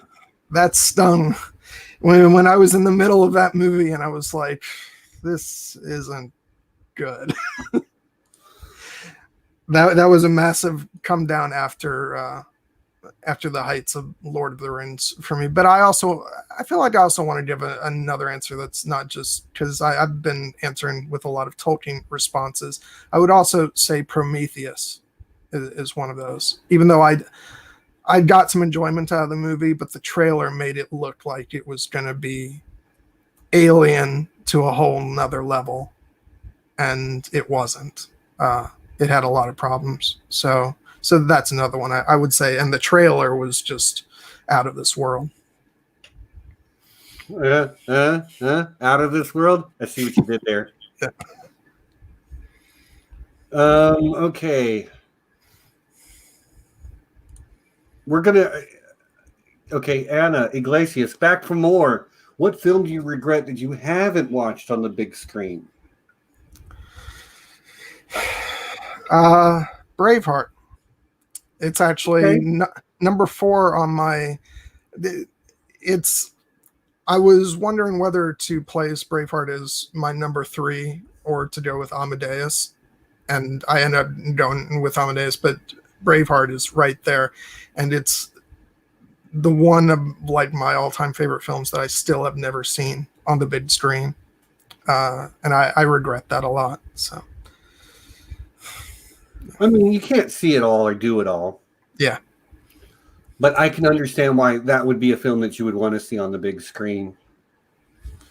And I think this might be the last question we have up. So we'll go with Jolie's question. Who is your favorite mutant? Which I'm a little surprised we haven't touched on X-Men, because I know you're actually a huge X-Men fan, and it's very nerdy. Yeah, that's weird that we didn't talk about that at all. And that's okay. Maybe we'll just have you back for a part 2 at some point in the future. But let's go ahead and answer this question, at least. Who is your favorite mutant? Magneto. It's a good answer, man. Like, I love that guy. I love him because he's like the quintessential villain who doesn't think that he's a villain. And that, for me, just makes him incredibly interesting to watch. Especially, I mean, Lord knows, I love Ian McKellen. But his incarnation, especially in the X-Men animated series, is what made me fall in love with that character. Okay, fair enough. The vast majority of my familiarity with Magneto does come from the films. But, like, Magneto is that mutant that's like, a mutant is never early, nor is he late. He arrives precisely when he means to. Magneto is just like that also. You know, I got to agree. Actually, like, I would have thought of any of the kids working under Professor X, and I would have, like, tried to pick from that. And then you say Magneto, and I'm like, well, duh, that's the right answer. I love that Kelly's like, I was trying not to ask about X-Men. Kelly, I'm honestly shocked that you didn't right off the bat, but but yeah, it's X-Men was a huge thing for me growing up too. So. Yeah.